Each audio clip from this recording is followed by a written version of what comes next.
ओम सूर्य देवाय नमः। कल के अध्याय में आपने सुना था सूर्य नारायण के अभिषेक का वर्णन, साथ ही रथ यात्रा के प्रथम दिन का कृत्य। इसके साथ ही कल आपने सुना था रथ के अंगों का वर्णन व नगर के 4 द्वारों पर ले जाने का विधान। आज सुनेंगे आप आगे रथ के अंग भंग दुष्ट होने का फल, साथ ही उसकी शांति। रुद्र पूछते हैं कि हे ब्रह्मा जी, आप फिर रथ यात्रा का वर्णन करें।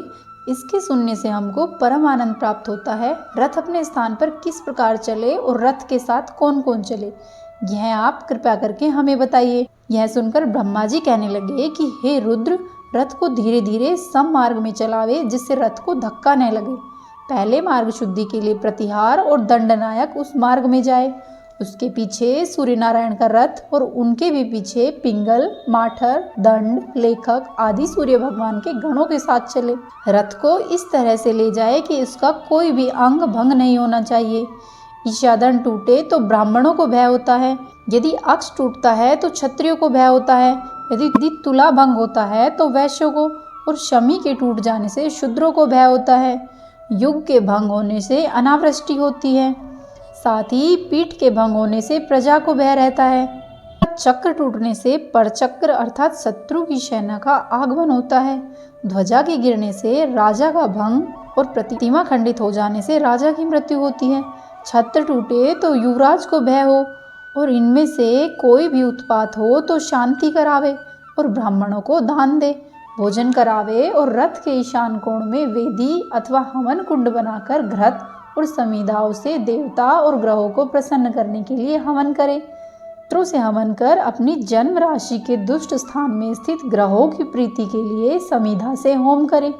ये समिधा एक एक प्रादेश लंबी बनावे। सूर्य के लिए आग की समिधा, चंद्रमा के लिए पलाश की समिधा, भौम के लिए खदीर की, बुध के लिए अपामार्ग की, पति के लिए पीपल की, शुक्र के लिए गूलर की और शनिचर के लिए शमी की समिधा बनावे। राहु के लिए दूर्वा की और केतु के हवन के लिए कुशा की समिधा कल्पना करे।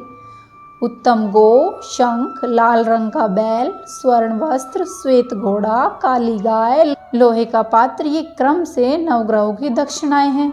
गुड़ और भात, घी और खीर, हविष्य अन्न, खीर, दही, भात, घृत, तिल और उड़द के बने पकवान, ये नवग्रह के भोजन हैं।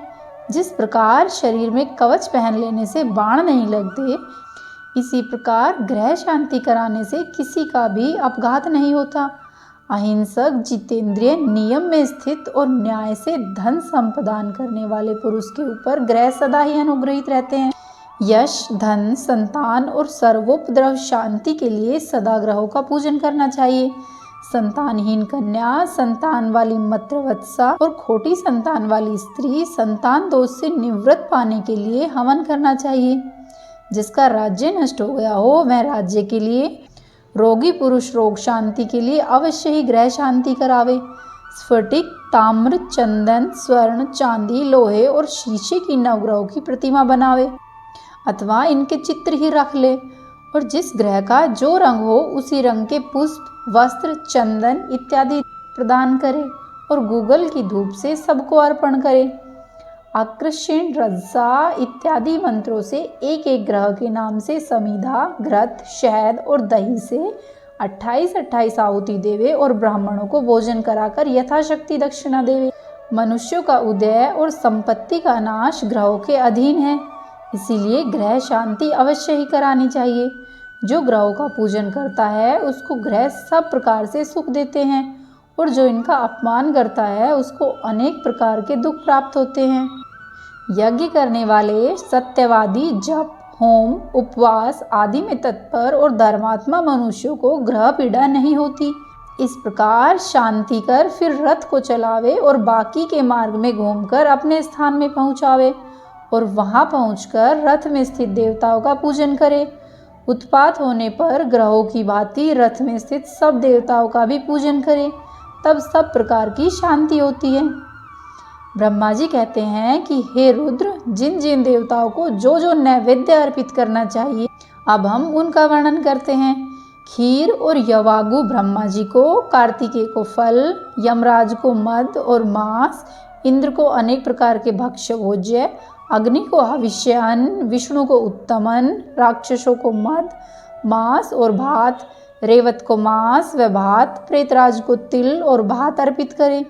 अश्विनी कुमारों को अपूप, वसुओं को मांस और भात, पितरों को घी, खीर और शहद, कात्यायनी को यवागु, लक्ष्मी को दही, सरस्वती को त्रिमधु, वरुण को इक्षुरस और भातखंड और भात, कुबेर को घृत और तक्र, मरुतों और मातृकाओं को मांस, भात, दाल, सब भूतों को उल्लोपिका नाम पकवान, गणपति को बहुत ही उत्तम मोदक, नैऋति को शशुकुली, विश्वदेवों को सर्वभक्ष्य, ऋषियों को दूध भात, नागों को दूध, सूर्य भगवान को नाना प्रकार की बलि, सूर्य के वाहनों को घृत और सुरा, ब्रह्मा को घृत, रुद्र को तिल, भास्कर को देवदारू, इंद्र को राजवृक्ष, विष्णु को सप्तधान, वायु को मत्स्य और भात, यक्षों को अनेक प्रकार के अन्न और विकंकत वृक्ष के पुष्पों की माला अर्पण करें।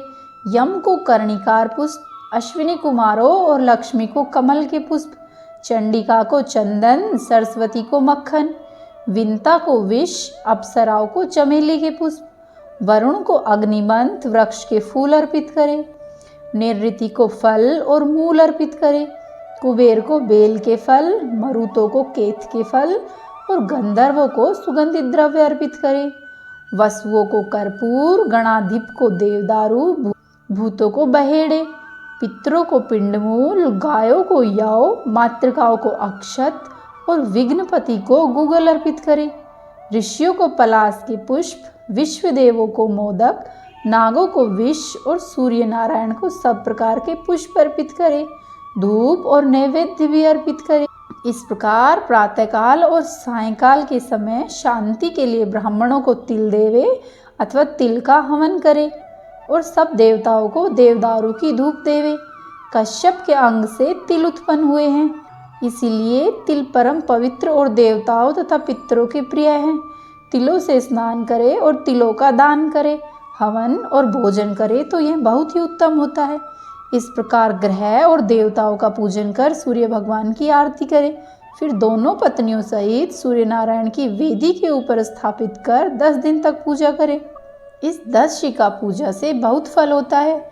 इस प्रकार पूजन कर सूर्यदेव को अपने स्थान पर स्थापित करें। बोलिए सूर्य भगवान की जय। अब आप सुनिए श्री सूर्य काष्ठम।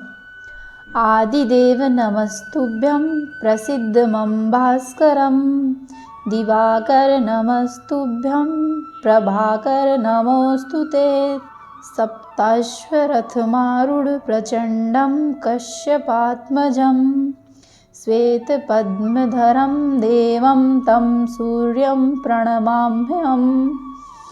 लोहितं रथमारूढ़ं सर्वलोकपितामहं, महापापहरं देवं तं सूर्यं प्रणमाम्यहम्। त्रिगुणं च महाशूरं ब्रह्मविष्णुमहेश्वरं, महापापहरं देवं तं सूर्यं प्रणमाम्यहम्। बृंहितं तेजपुञ्जं च वायुमाकाशमेव च, प्रभुं च सर्वलोकानां तं सूर्यं प्रणमाम्यहम्।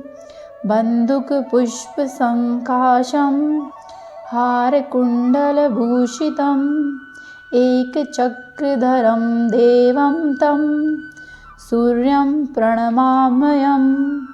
तं सूर्यं जगत्कर्तारं महातेजं प्रदीपनं, महापापहरं देवं तं सूर्यं प्रणमाम्यहम्।